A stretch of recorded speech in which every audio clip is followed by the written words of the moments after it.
নবী সাল্লাল্লাহু আলাইহি ওয়াসাল্লাম তখন বললেন, দেখো, যতদিন পর্যন্ত 10টা আলামত প্রকাশ হচ্ছে না ততদিন পর্যন্ত কিয়ামত হবে না। কয়টা আলামত? 10টা। নবী সাল্লাল্লাহু আলাইহি ওয়াসাল্লাম প্রথমে বললেন, এক নাম্বার হচ্ছে মাসিহুদ দাজ্জাল। কি নাম? মাসিহুদ দাজ্জাল। 2 নাম্বার হচ্ছে ইয়াজুজ এবং মাজুজ, এর আদম সন্তান পৃথিবীতে বের হবে এবং পুরো পৃথিবীটা ম্যাসাকার করে ছেড়ে দিবে।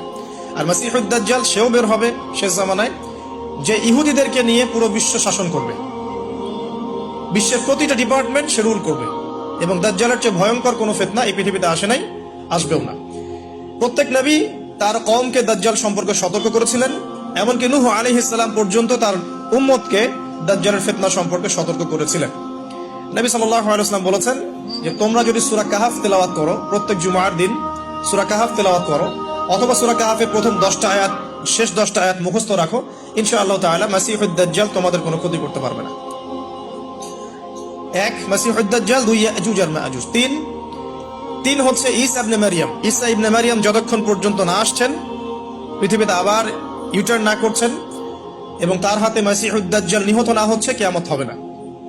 4 দাব্বাতুল আরদ, অর্থাৎ পৃথিবীর ভিতরে একটা প্রাণী আছে, মাটি ফেরে এই প্রাণীটা বের হবে কিয়ামতের আগে আগে, এবং এই প্রাণীটা মানুষের সাথে কথাবার্তা বলবে, কথা বলতে পারা প্রাণী।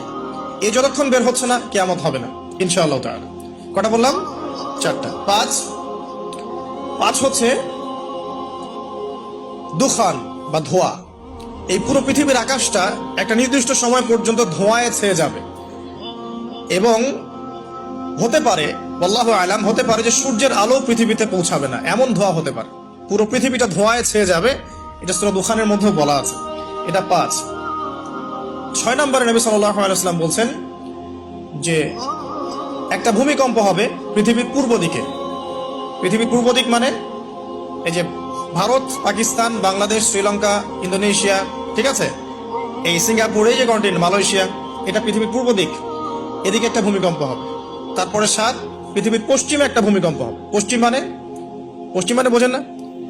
পশ্চিমা বিশ্ব না, সৌদি আরব, পশ্চিমা বিশ্ব, ব্রিটেন, ফ্রান্স, জার্মানি, তারপরে রাশিয়ান কন্টিনেন্ট, হ্যাঁ, ইউক্রেন, এদিকে আপনার আমেরিকা, এই পুরো পশ্চিমা বিশ্ব, এখানে একটা ভূমিকম্প হবে বড়।